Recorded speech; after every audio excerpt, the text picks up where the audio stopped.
Hi guys, some of you may be wondering, what is a serger, what does it do, and why would I want one? I'm here to answer that question for you today.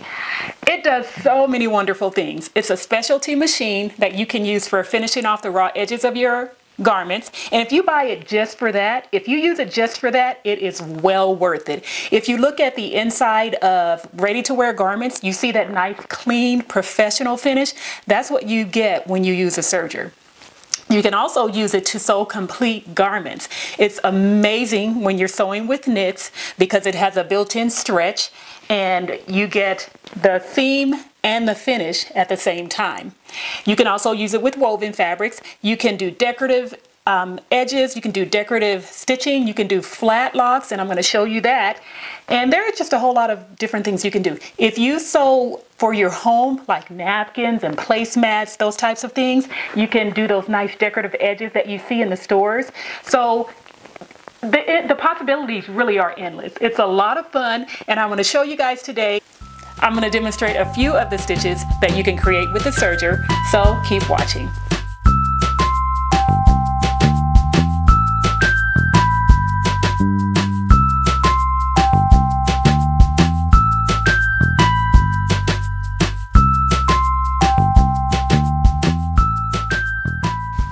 Welcome back to my channel. For those of you who are new for the first time, thank you for stopping by to visit with me today. My name is Anita with Anita by Design, and I create step-by-step, very detailed tutorials and sew-alongs for beginners. I love to sew, and I have a passion for beginners, teaching you the basics of garment construction. I hope you will like what you see here today, and if you do, I invite you to subscribe to my channel, and make sure when you do that, you hit the little bell to the right so that you will receive notifications for future videos. Today, we're on part 4. Today, we're on part 4 of my video series for the Vibrant Serger, and I'm going to be showing you guys today how to use the machine. If you missed the first 3 parts of the series, then go and take a look at those. I've linked to those videos in the description box below. I taught you or gave you an overview of the machine. I showed you all of, and in the first video, I gave you an overview of the machine. In the second video, I showed all of the accessories that come with the machine. In the third video, I showed you how to thread the machine 2 different ways. And today, as I have already mentioned, I'm going to show you how to use the machine. So go ahead and take a look at those videos if you haven't already, and let's get started. First, let's take a look at a sample of a perfect overlock stitch. A perfect overlock stitch will be flat on the front and the back. The threads lie flat against the fabric. You don't have any puckering or anything hanging off the edge. Everything is flat and, tightly sewn together. If you look at the edge of the fabric, the loopers, the upper and lower looper, join at the edge, forming a line along that top edge. If you find that the upper looper folds over to the bottom or the lower looper folds over to the top, then you know that you have a tension issue, and you will have to adjust the tension dials for your upper or lower looper. Now, a really good suggestion if you're just starting out with serging and you're practicing, thread your serger with 4 different thread colors to practice, and that way you will easily be able to detect which thread needs adjusting if something is out of order. So let's go ahead and demonstrate. Let's practice this stitch. And I'm using a Ponte knit fabric and 2 layers. And I've placed an X on the top layer so that we can know what we're looking at when we examine the stitch. So you're going to place your fabric right at the edge of the presser foot. You don't have to lift the presser foot to place the fabric under. You can if you want, but it's not necessary. You just place it right at the edge of the presser foot, and then once you start to sew, the fabric will feed through. So let's begin. And at the end of sewing, I'm going to engage the thread cutter and cut off the excess thread.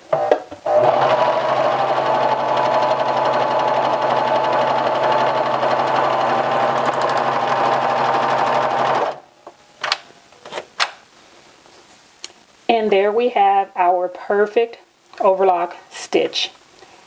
Flat on the front side, or yeah, on the top layer, flat on the bottom layer, and on the edge, our upper and lower loopers meet at the top, forming that nice line.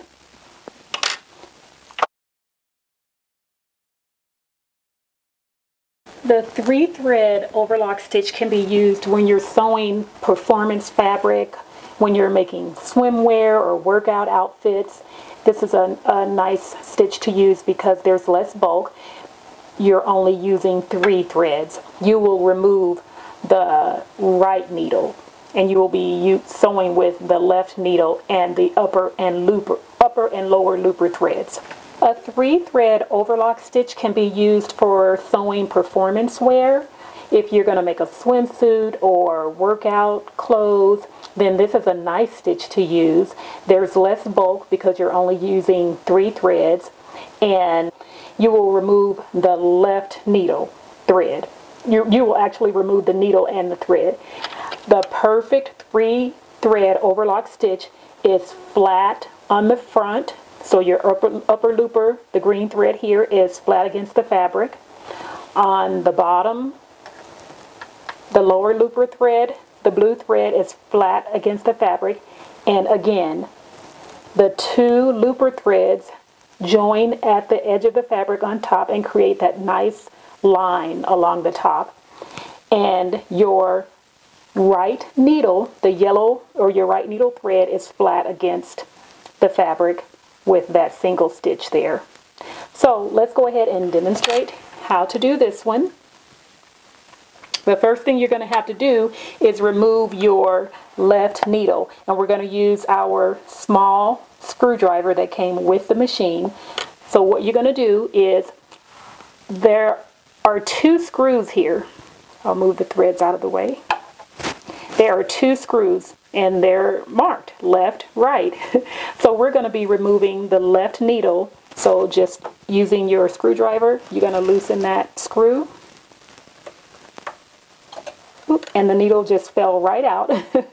So what we're going to do is, and I'm going to use my tweezers, I'm going to grab that needle and pull it to the back.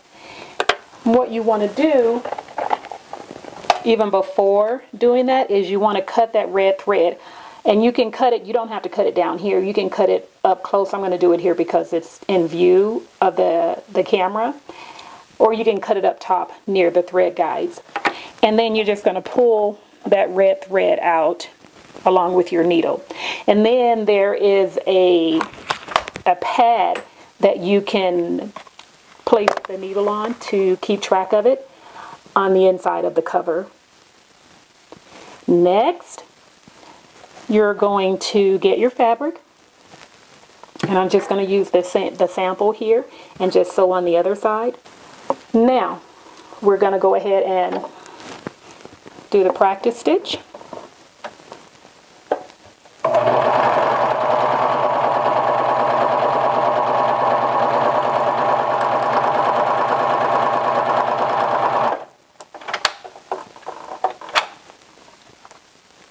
And let's take a look at it. Our upper looper green thread is flat on the top. The lower looper thread is flat on the bottom. We have the 2 looper threads joining at the top on the edge. And the right needle thread is flat against the fabric. So this is a perfect 3-thread overlock.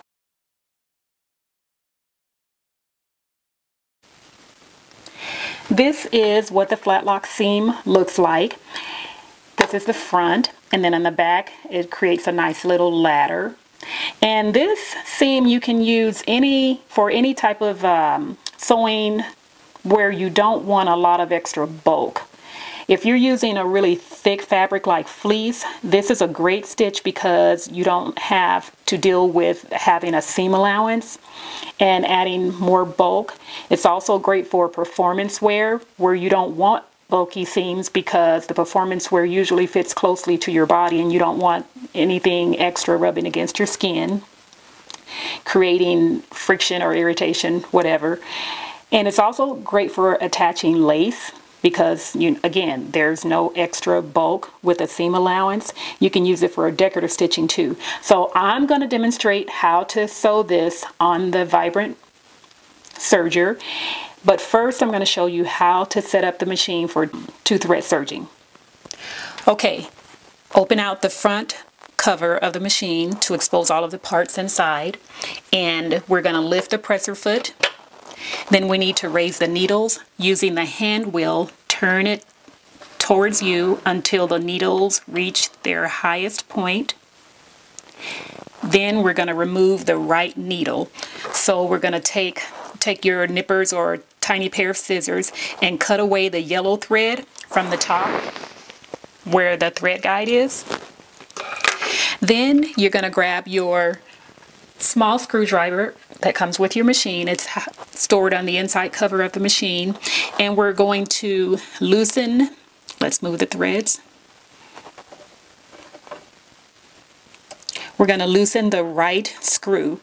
So hold on to the needles and turn that counterclockwise just a little bit. You don't have to loosen it too much, and then allow the needle to come down.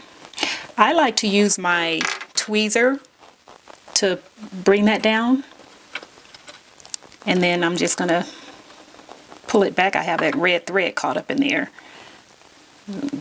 Pull it back, and there we go. I'm gonna pull it, and then there's the needle. And we're gonna take the needle and we're going to store it in a safe place so that we can find it when we're done. And there's a needle pad over here on the right, and I think that is just so cute. Isn't that cute? So we have a place for our needle. When we're ready to put it back in, we know where to find it. Okay. Then we're going to pull the yellow thread from the back until it comes out. There we go. I'm going to move that red thread to the back of the machine. Okay, pull it and place it under the presser foot where it belongs. Okay, and then I'm going to pull those other threads out. Next, we're going to get the converter, and that's housed inside the front cover of the machine also. And this is the converter. This is what it looks like. Okay. And it has this little white knob on the top.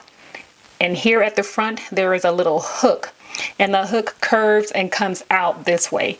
So it goes straight and then it comes out this way. I don't know if you guys can see that on the camera, but it curves out to the left. What we're going to do with the converter is attach it to the upper looper. So let's turn the hand wheel back a little bit. And there is this little piece here, and it has a slot, an opening slot here, and a little opening at the back.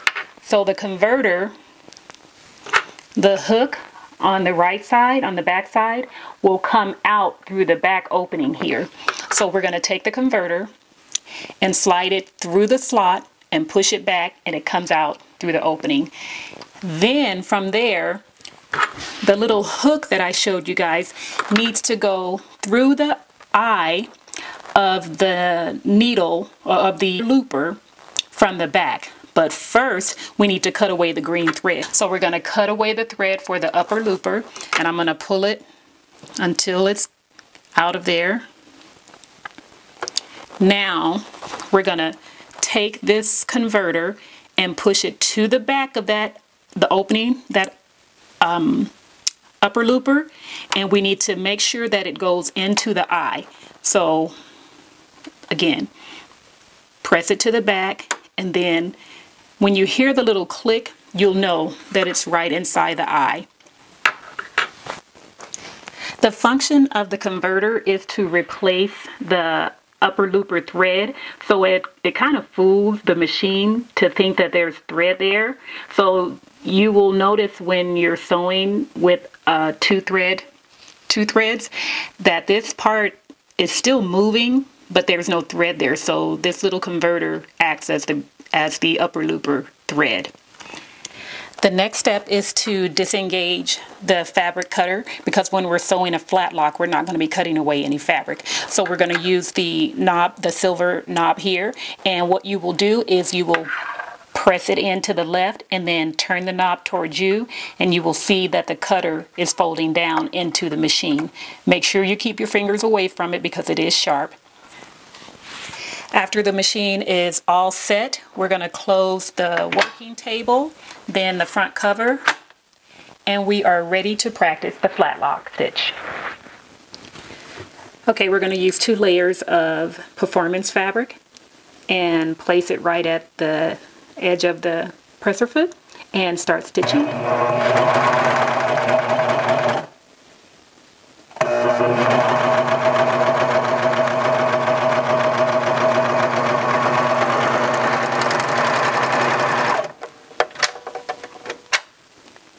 Okay, now what you're going to notice right from the beginning is that the threads are hanging off the edge of the fabric, and that's exactly what we want with the flat lock stitch, because we need that extra room so that when we open out the layers of fabric, they will lie flat.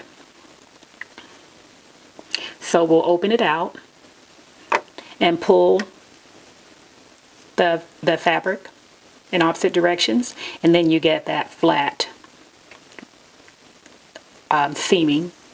You get the flat seam, okay? So that's the front, and then on the back you get a ladder, okay? And this is what you see in a lot of the performance wear in the stores, and you can create it on your own.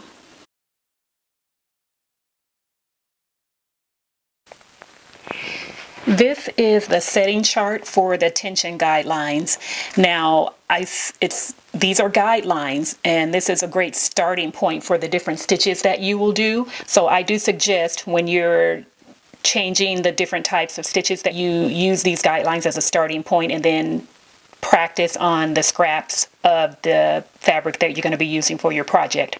So you will find this is the back of the quick reference manual, and there's also one inside of the instruction guide. So at the top here it tells you the number of threads, so you know however many threads you're going to use, whether or not you can use the stitch finger for the type of stitch that you're going to do, whether or not you need the 2-thread converter, which needle to use, left, right, or both, the fabric type in regards to the weight, so medium, light, or very light. Here are the tension control settings for the needles and the needles and the loopers. So based on the type of fabric that you're going to use and the type of stitch that you are desiring, you will set your machine at these settings. Then the over edge cutting width dial, that's on the left side of the machine, and this is the one, if you remember when I showed you an overview of the machine, this determines how far out from the edge of the working table the cutting blade, the fabric cutting blade sits out. And then next we have the stitch length control. Again, that one's on the right side of the machine, and it determines exactly what it says, the length of your stitches. And then there's the differential feed, which is on the right side of your machine, and I'll explain this one to you. I'm going to show you that knob so that we can talk a little bit about it. And then here on the bottom you have pictures that illustrate what the different stitches should look like when they're completed.